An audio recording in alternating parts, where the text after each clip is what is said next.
ലേവ്യ പുസ്തകം 20-ാം അധ്യായം.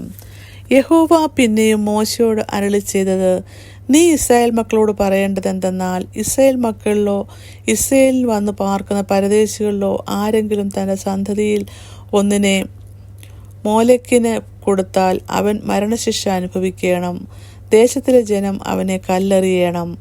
അവൻ തൻ്റെ സന്തതിയെ മോലെക്കിന് കൊടുത്തതിനാൽ എൻ്റെ വിശുദ്ധ മന്ദിരം മലിനമാക്കുകയും എൻ്റെ വിശുദ്ധ നാമം അശുദ്ധമാക്കുകയും ചെയ്തുകൊണ്ട് ഞാൻ അവൻ്റെ നേരെ ദൃഷ്ടി വെച്ച് അവനെ അവൻ്റെ ജനത്തിൽ നിന്ന് ഛേദിച്ചു കളയും.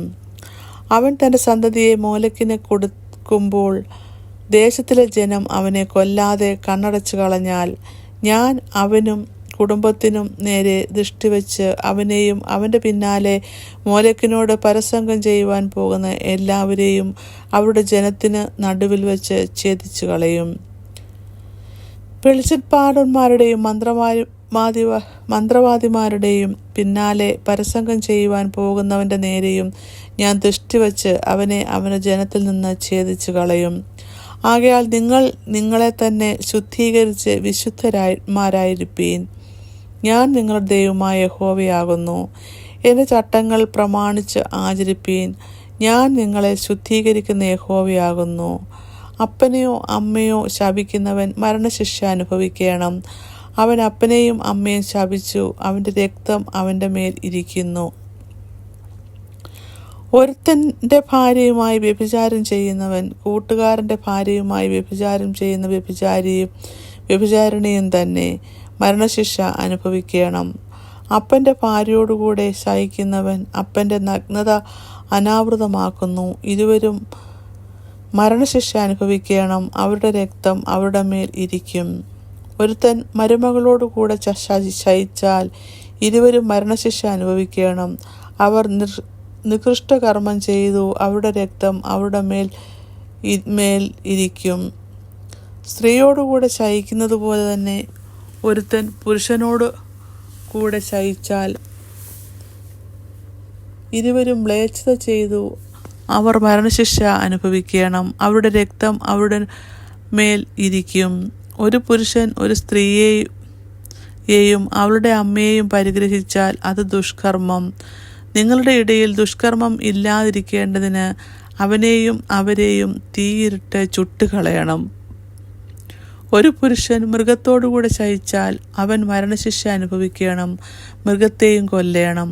ഒരു സ്ത്രീ യാതൊരു മൃഗങ്ങളോടെങ്കിലും ചേർന്ന് ശയിച്ചാൽ സ്ത്രീയെയും മൃഗത്തെയും കൊല്ലണം. അവർ മരണശിക്ഷ അനുഭവിക്കണം. അവരുടെ രക്തം അവരുടെ മേലിരിക്കും. ഒരു പുരുഷൻ തൻ്റെ അപ്പൻ്റെ മകളോ അമ്മയുടെ മകളോ ആയ തൻ്റെ സഹോദരിയെ പരിഗ്രഹിച്ച് അവളുടെ നഗ്നത കാണുകയും അവൾ അവൻ്റെ നഗ്നത കാണുകയും ചെയ്താൽ അത് ലജ്ജാകരം. അവരുടെ ജനത്തിന് മുമ്പിൽ വെച്ച് തന്നെ സംഹരിച്ചു കളയണം. അവൻ സഹോദരിയുടെ നഗ്നത അനാവൃതമാക്കി അവൻ തൻ്റെ കുറ്റം വഹിക്കും. ഒരു പുരുഷൻ ഋതുവായ സ്ത്രീയോടുകൂടി ശയിച്ചു അവളുടെ നഗ്നത അനാവൃതമാക്കിയാൽ അവൻ അവളുടെ സ്രവം അനാവൃതമാക്കി അവളും തൻ്റെ രക്തസ്രാവം അനാവൃതമാക്കി ഇരുവരെയും അവരുടെ ജനത്തിൻ്റെ ഇടയിൽ നിന്ന് ഛേദിച്ചു കളയണം. നിന്റെ അമ്മയുടെ സഹോദരിയുടെയോ അപ്പൻ്റെ സഹോദരിയുടെയോ നഗ്നത അനാവൃതമാക്കരുത്. അങ്ങനെ തൻ്റെ അടുത്ത ചാർച്ചക്കാരത്തിയെ അനാവൃതമാക്കുന്നുവല്ലോ, അവർ തങ്ങളുടെ കുറ്റം വഹിക്കും. ഒരു പുരുഷൻ ഇളയപ്പൻ്റെ ഭാര്യയോട് ശയിച്ചാൽ അവൻ ഇളയപ്പൻ്റെ നഗ്നത അനാവൃതമാക്കി അവൻ തങ്ങളുടെ പാപം വഹിക്കും. അവർ സന്തതിയില്ലാത്തവരായി മരിക്കണം.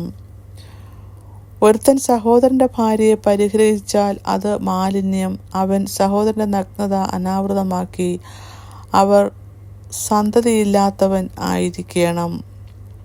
ആകയാൽ നിങ്ങൾ കൂടിയിരിക്കേണ്ടതിന് ഞാൻ നിങ്ങളെ കൊണ്ടുപോകുന്ന ദേശം നിങ്ങളെ ഛർദ്ദിച്ചു കളയാതിരിപ്പാൻ എൻ്റെ എല്ലാ ചട്ടങ്ങളും സകല വിധികളും പ്രമാണിച്ച് ആചരിക്കണം.